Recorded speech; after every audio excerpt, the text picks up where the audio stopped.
Hello, everyone, and welcome back to another Planetarium show. My name is Jessica. I am the director of the Planetarium. Sorry, I'm checking my audio levels because they seem to be pretty high right now. There we go. Okay. My name is Jessica. I'm the director of the Planetarium. Very excited to be here tonight. With me is one of our students who is becoming a regular on our streams, Mhm. and we love that. But I'll still let him say hi and introduce himself. Hello, my name is Brandon Slattery. I'm a vocal music education student here at UMD. So tonight is our last Spooktober show, and we're going to be looking at monsters in the sky, which are fun astronomical objects that resemble mostly movie monsters. But I don't want to Mhm. spoil Yeah. anything too much. So let me get everything set up. As I do that, if we're going throughout the show, if anyone has any questions throughout, feel free to leave them down in the comments. I know Brayden will be watching those for me and will let me know 100%.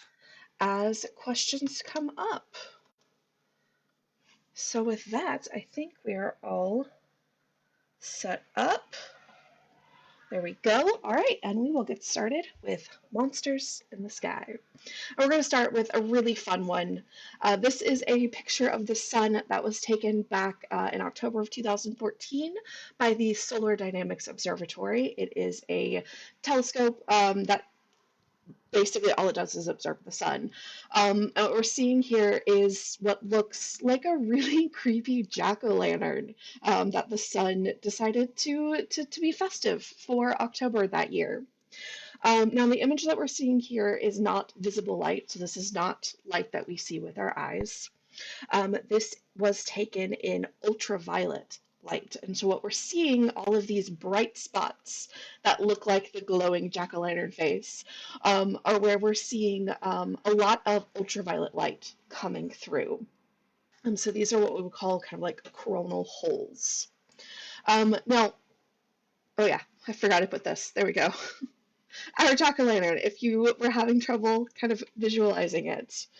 Um, But we do observe the sun in more than just visible light, including ultraviolet, infrared, radio, X-ray. And we do this because, as you can see here, we see different features are kind of highlighted in these different types of light. And so this helps us to learn about the entire sun by looking at more than just the visible light. Now, these bright spots that I called like these coronal holes or these I already called them bright spots, but these are actually important to a phenomena here on Earth that I think at least a lot of people here in Minnesota are very, very interested in, and that is the aurora. Because it's at these places where you get a lot of the charged particles that are flowing off of the sun that, if they make it to Earth and hit our atmosphere, cause that beautiful glowing aurora or northern lights. So our jack-o'-lantern smile is also responsible for some of the aurora that we see. All right, making our way over to Mars. Now, Mars, of course, we've had a fascination with for a very long time, and that fascination has been a lot of about life being there. Are there aliens, Martians, little green men inhabiting our neighbor, the planet Mars? Now, this actually got its start all the way back in 1877 when an Italian astronomer named Giovanni Schiaparelli he was observing Mars through his telescope, and he noticed that there were these kind of dark, almost linear features across the surface. He made a map of what he saw and labeled them in Italian as canali, and that means canals. Or sorry, channels. That means channels. I did the thing that I'm about to talk about. When his work was translated to English, canali was mistranslated. Instead of being called channels, they were called canals, which you just saw. I very easily made that mistake. And this may not seem like an important mistake, but it actually does have important implications because channels are natural features that are just created by flowing water. whereas canals are specifically man-made waterways. So, with this mistranslation, you start this idea that these features were made by an intelligent race, by an intelligent civilization. And this idea was spread pretty heavily by an astronomer, Percival Lowell. He actually built an entire observatory just to study these Martian canals. And he's very responsible for making this kind of mainstream knowledge to the general public that there were, in fact, Martians, intelligent life over on Mars, and they were building these waterways to bring water from the polar caps down to the equator, because we see that Mars does have polar ice caps just like Earth does. And so this became pretty common knowledge, to the point where it started also invading our entertainment. There were all sorts of books and series created around this idea of there being Martians. A really famous one is the series that was written by Edgar Rice Burroughs, who wrote the series about, I believe his name was John Carter, who is this Yep. human on Mars. Yep. John Carter. And he's also responsible for the first description of a Martian being a little green man. So that classic alien little green man description is thanks to him. Now, all of this is fantastical, and we loved it and were fascinated. Also became terrified because, I mean, we're humans, we're used to waging war, and that's what we thought was going to happen to us with these Martians. But all of this excitement came to a dramatic conclusion in 1965, when Mariner 4 did the very first flyby of Mars. And the images it brought back were not what Percival Lowell and other people were describing. What they saw on Mars was no canals, no channels, no evidence of an intelligent civilization. They found a dry, barren landscape. In fact, those linear features that astronomers thought they saw were really nothing more than an optical illusion. Their telescopes weren't the best, and our brains are really good at taking random bits of information and trying to find patterns with them. And so that's what happened.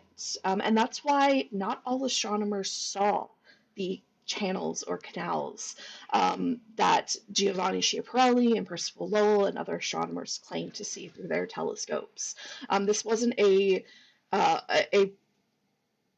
I completely forgot the word, unanimous understanding among astronomers. It was a pretty divided topic, and we found here that it was wrong. But then fast forward to 1976, when Viking 1 flies by Mars again and sends back this picture, where we see what eerily looks like a face on the surface of Mars. And we are already primed with the idea that there are Martians and aliens living on Mars, and this honestly started it up all over again. Now, unfortunately, we have to break hearts again. This is not a skull buried in the sand. This is not some Sphinx-like monument that was built by Martians. This is just a rock that happened to be lit in just the right way, again, for our brains to make what seems like a human face. That's another thing our brains are really good at. They're really good at making us think something looks like it has a human face when it doesn't. I forget what that's called. But we're really, really good at it. Our brains are very good at that. And so, yeah, and this was actually, I mean, it's a giant feature on Mars as well. It's not some tiny little rock or something. No, it was a play of shadows. So no evidence of an intelligent race. Although we are still looking for maybe some bacteria type life that may have been around about 3 billion years ago, back when Mars was a lot more Earth-like. So there's not saying that there couldn't be aliens or Martians. They just probably aren't the little green men that Edgar Rice Burroughs and others described. All right, hopping from Mars now, let's go look at the Skull asteroid. Named such because, again, kind of looks like a skull, kind of looks like a face. So this was actually discovered on Halloween in 2015. It flew by on Halloween 2015 within about 300,000 miles of the Earth. And of course, it earned its nickname of Skull Asteroid because of, well, what it looks like. In fact, for any Harry Potter fans, there was a lot of jokes about this being the Dark Mark that was flying over the Earth. But here are some other images that were taken of it. So again, we're seeing a play of light and shadows, and our brain just really liking making faces out of things. So this asteroid is actually probably not an asteroid like we initially thought. It is now thought that this is a dead comet. So a comet that has been around the sun so many times that it has lost all of the ices. And so all it's left with is the rocky debris. And that's what gives it all of those pits and craters that we see from where the ice is vaporized and left. This asteroid or dead comet is a little over 2,000 feet across, which is pretty small to give you a comparison. The asteroid that killed the dinosaurs was about 6 miles across. So this was a pretty small one, but a fun little flyby, especially on Halloween Day.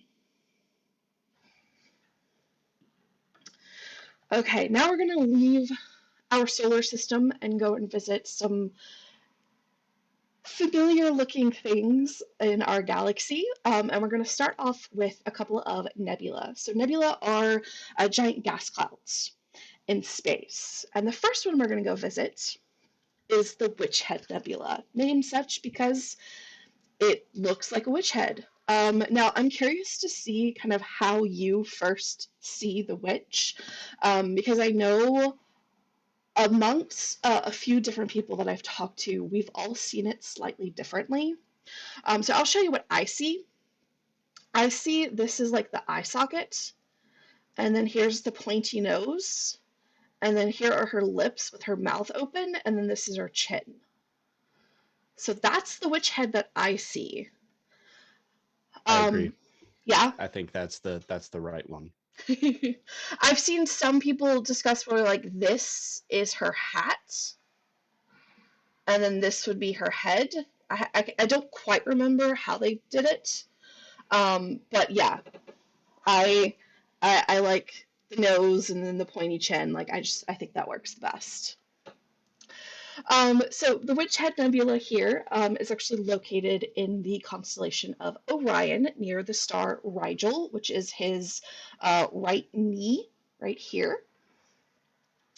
And this is what we would call a reflection nebula. So what we're seeing here is young stars surrounded by gas and dust that's left over from when the stars formed. So it's gas that didn't get incorporated into these stars. Now, young star systems like this tend to have very, very big, bright stars that are typically shine in blue because of how hot they are. We only see these in young star populations because they live and die so quickly that they're just not around for much longer after when the stars first are born. But because these big bright blue stars are giving off so much light, this light bounces off of the surrounding gas and dust and makes the gas and dust glow blue because of that. And so that's what we're seeing here with this reflection nebula.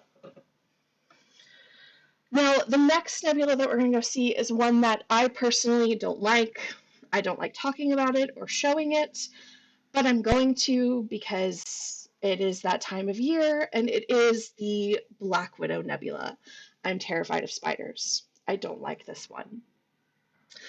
This is actually a gas cloud that doesn't look like much invisible light. So that's what you're seeing here in the smaller picture, is what this region of sky looks like in visible light. And then the big color picture is what it looks like in infrared light. So the colors that we see are false color because we're looking at infrared light, which is a type of light that our eyes don't see. But basically what's happening here is we're seeing a large cloud of gas and dust that's thick and cool. So it's thick, which means light from things behind it can't pass through easily, which is why in visible light we don't see much of anything. But the cool gas still gives off some light of its own, but because of its temperature, that light it gives off is mostly infrared light. And so that's why we see the gas glowing when we look in infrared. Sorry, I just saw your exchange about the Wicked Witch. Yeah, yeah. Yeah, of course I know who Margaret Hamilton is. I love those movies. Absolutely. It's a Yeah, good call. that is a yearly, at least a yearly watch. Love It's a it. perfect movie. It's perfect in every way. So this giant gas cloud we're seeing is actually a stellar nursery. So we have a bunch of stars forming inside of it. And as they form, they start to push on the gas around them, which is what's creating these tendrils that look like spider legs. And so that is what's creating our Black Widow nebula here. Yeah. Is it narrow or broad? It's Spitzer Iraq. I don't remember which that is, but you could look that up. I'd have to look it up to remember the specs for that camera.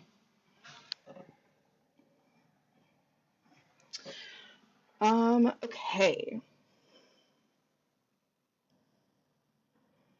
Yeah, I'm not. I don't remember the specifics. I can look it up after we're done though.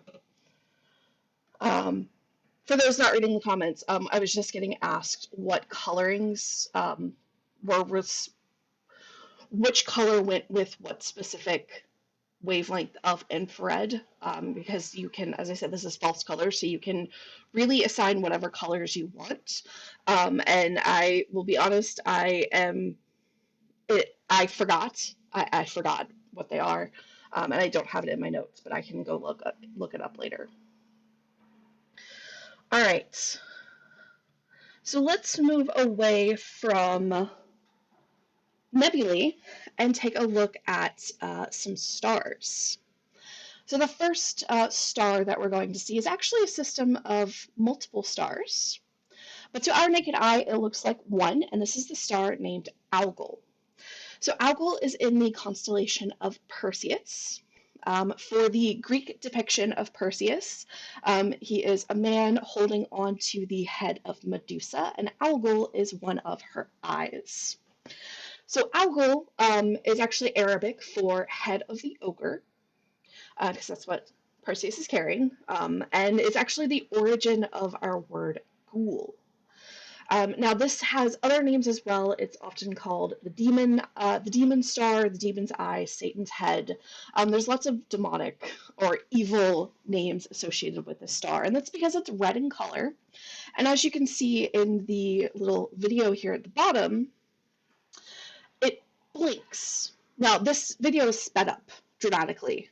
It's basically every about 3 days the star dims for about 10 hours before coming back up to full brightness. And that's enough of a variation that if you are paying attention over several days, you will notice that this happens. And so that's why this got associated with like a demon eye, or the blinking eye of the demon head of Medusa. So what's going on here? Why is this blinking? Well, that's because Algol, as I said, is not a single star. It's actually a star system. It is what we call an eclipsing binary. So these two stars are orbiting around each other, and they're oriented just right so that they can fall in front of and behind each other from our point of view. So every 3 days, when the brighter star passes behind the dimmer star, we lose some light because that bright star has been blocked for a little while. And the star, as we see it, dims for about 10 hours until it comes back out and around, and then you get it brightened back up to full brightness.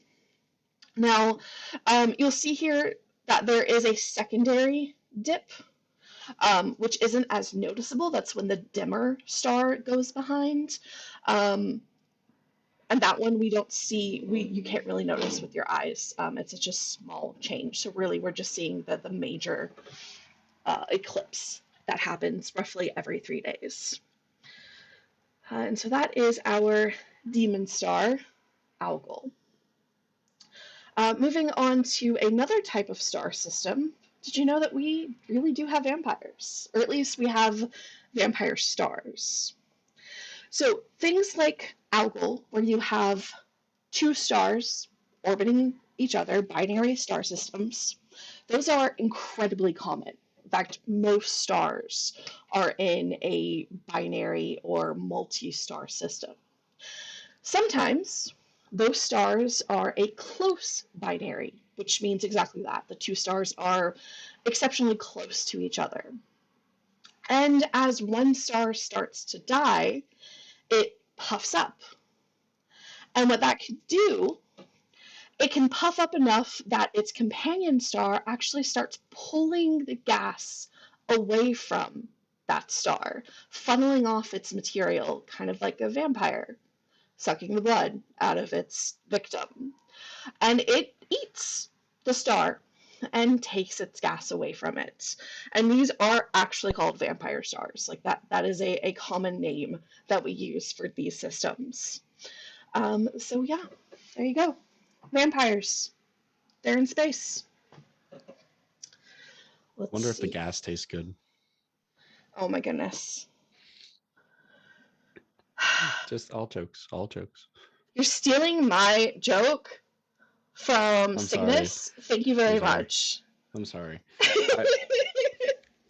Also, there is now a link in the chat of that predicts Algol's eclipse. Yes. Cool. All right. So we have two things left to talk about. Both of them deal with galaxies themselves. So we're going to move away from things inside of our galaxy and start looking at galaxies as a whole, because galaxies, it turns out, are cannibals. They eat each other. And again, this is actually a term used in astronomy called galactic cannibalism, where you literally have two galaxies of about the same size, or one consumes the other, or they consume each other. This one is just a really fun, it looks kind of like Pac-Man eating. They don't all look exactly like a galaxy is literally eating another. But basically what's happening here is you have galaxies merging together. Galaxies, if they get close enough, their gravity pulls on each other and can pull them together until they merge into one larger galaxy. And it looks something like this. As this is happening, you get, first the galaxies become really twisted and distorted. And you get these really cool shapes to them before they eventually combine together to form one massive galaxy. And so we see lots of this going on in our universe, and that's what gives us some of our what we call irregular galaxies, galaxies that are just oddly shaped because they're in the process of merging, and so they're all twisted and distorted by those gravitational interactions. And this is happening to us currently. The Milky Way and Andromeda Galaxy are in the process of slamming into each other and merging to create one mega galaxy, which has for some reason been called Milkdromeda, and I hate it.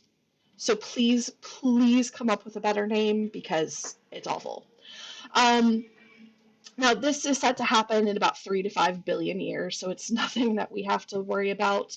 Honestly, I wish it was sooner because then our night sky would look something more like this as Andromeda was getting closer and closer to us. But even if we do still have humans, maybe not on Earth, because I don't think Earth will be viable by that point, but in our solar system, we'll say, you don't really, it's not going to be some end of the world event because galaxies are mostly empty space. So the stars and planets and things are just going to pass by each other. You're not going to get just a bunch of stars colliding together. It doesn't work like that. It's fun to think about, but it doesn't work like that.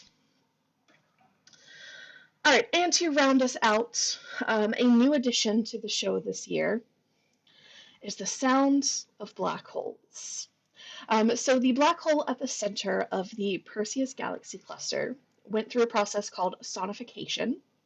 Um, in this case, it is actually sound waves that are rippling through the gas and dust surrounding the black hole. But the sound waves sit, let me look at my notes real quick, 57 octaves below middle C. I know that means a lot to Braden. Um, Basically, this is nowhere Yes. near something that we can hear with our ears. So, what scientists did was basically bump that up to something that we can hear so that we can kind of get a semblance of what it would sound like around a black hole. And this is what it sounds like.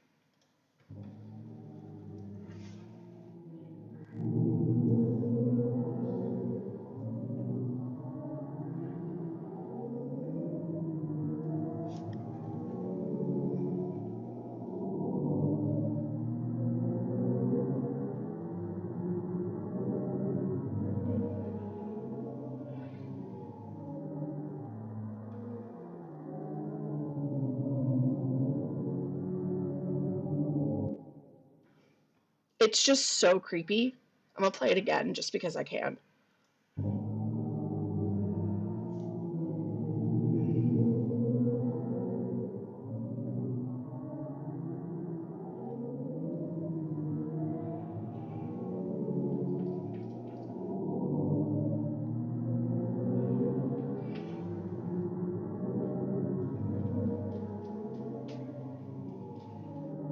It's like the wails of souls trapped in space. It's terrifying. I mean, it. It really creeps me out. I like it's really really cool, but like, oh my gosh. It's terrifying. It really is. Um, so that's what a black hole sounds like. And of course, we had to include it because, I mean, yeah, black holes are true monsters in space, and they apparently sound like they have trapped thousands of souls. So there you go. Um, let me bring things back around here. Okay. So that has been Monsters in the Sky. I have to say, I love doing the show. It's so much fun. It is. It's And it's it's there's a it's a it's a it's like the perfect show to cap off spooky month. Yeah, it's 57 octaves, yeah, right? 57 Yeah, octaves. it's that like to like put in perspective like how low that is. Like normal like speaking cadence is going to be at around like what's known as the third octave. So that's like about honestly probably like 60 octaves lower because that's still even like in like the one octave there based off of that. Would that be like 57 times 2 lower the frequency? Or it should be, I think it should be 2 to the 57th. I'm not too sure. When it comes to stuff like the harmonic series, I'm not that good on, but it should be 2 to the 57th, I believe, when it comes to pitch. Let's see. This is what my notes say. These sounds are being heard 144 quadrillion times higher than their original frequency. Mm-hmm. So, yeah, it's kind of crazy. It's really crazy.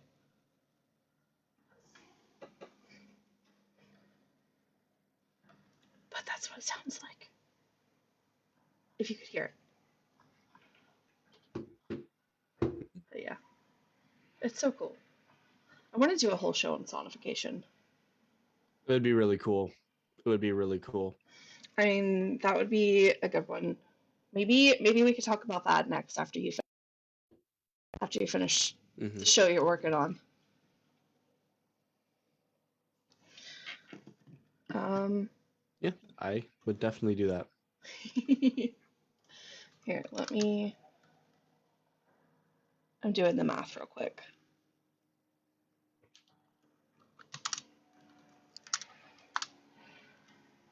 So yeah, it's 2 to the 57 then. Yeah.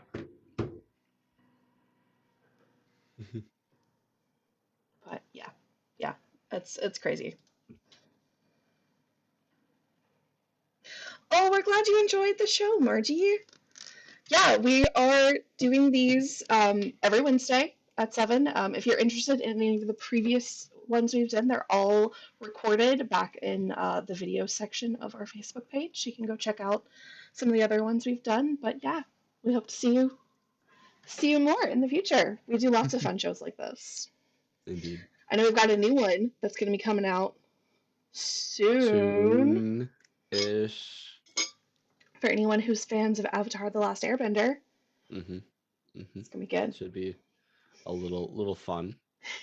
Little bit of a little bit of a looking at the more scientific side of Avatar, which is kind of hard to do because it's just like pure fantasy a lot of the time, but there is some like a lot of scientific stuff there.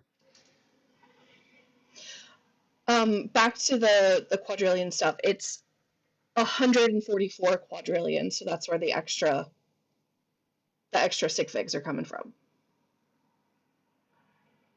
The 10 to the 17 that you get when you do the math of 2 to the 57. So yeah, that's where that's coming from. All right, well, I will, let's see, if there are any other questions, we'll do one last call for questions, and I will tell you what's coming up this week. We'll come back to that one. I forgot to switch out my slides beforehand. There we go. So Friday, our show in person at the Planetarium is Adventure to the Edge of the Universe. And then Saturday, we are not doing our regularly scheduled shows because it is finally time for Halloween at the Planetarium. We will be there from 6 to 8 p.m. There will be activities, free Planetarium shows, lots of fun stuff going on. We've got some prizes, candy. It's going to be a blast. So come out. Costumes are highly encouraged but not required, and we're going to have a great time Saturday night. And then after all that fun, you can join us back here next week for somehow the beginning of November. I this I don't believe year's it. yeah, it's going. Um, so next Wednesday, we've got our monthly What's Up show where we'll take a look at the astronomical events that are coming up in November. And I know of one already that's gonna be really cool because we've got a lunar eclipse coming up, but I'll tell you all about that next week. All right, let's see. Have fun with the trick or treating. Indeed. Oh yes, we're so excited. I know I should say Astronomy Day is my favorite event that we do, but Halloween is my favorite event that we do. It's I mean, Halloween is just like the best holiday. So It really like is. you can't beat it. Spookiness, spooky movies. It's not like you're not like hunkered down yet for like winter and stuff like that. So it's like Yes. you can still like go outside. You can still enjoy some. It's just it's a perfect holiday. I I agree. won't. I won't get. I'll get off my soapbox, whatever, and I'll. But I'm right. Is the thing. I agree with you. I do. All right, well, I think we will wrap it up there. Thank you, everyone, so much for joining us. Have a wonderful rest of your week. We hope, if you're in the area, to see you Saturday. Otherwise, we'll see you in the future. So, bye, everyone. I'm letting the stream catch up so it can